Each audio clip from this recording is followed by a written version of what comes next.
శ్రీ గురుభ్యో నమ. అష్టభైరవలో రెండో స్వరూపం రూరు భైరవ.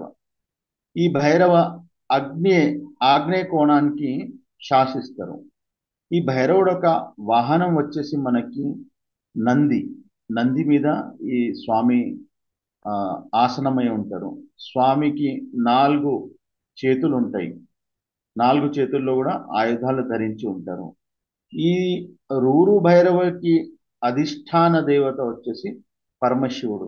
మరియు ఈ రూరు భైరవుడికి సంబంధించిన గ్రహం శుక్ర గ్రహం. కానీ నక్షత్రాలైతే సూర్య నక్షత్రాలు కృతిక, పూర్వాషాఢ, పూర్వ ఫాల్గుని.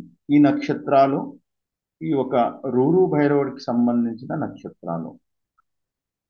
ఈ భైరవారాధన, రూరు భైరవారాధనలో ఖచ్చితంగా ఎర్రటి పుష్పాలతో, ఎర్రటి వస్త్రంతో, ఈ దీపారాధనలో ఎర్రటి వత్తు ద్వారా నేటి దీపంతో రూరు భైరవుడికి ఆరాధించి బెల్లంతో చేసిన పాయసం మరియు బెల్లం కూడా నివేదన చేయవచ్చు.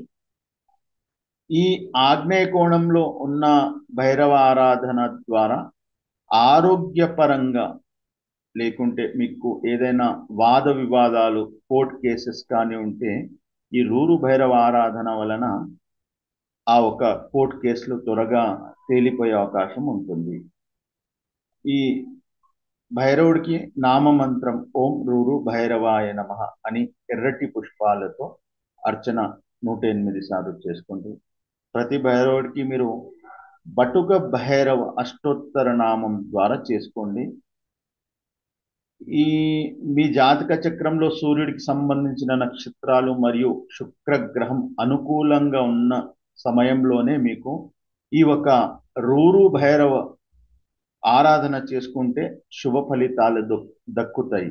కాబట్టి మీ యొక్క జాతక చక్ర పరిశీలన చేసిన పిమ్మటనే రూరు భైరవ ఆరాధన మీరు చేసుకుంటే మీకు శుభ ఫలితాలు కలిగే అవకాశం ఉంటుంది. శుభం భూయాత్.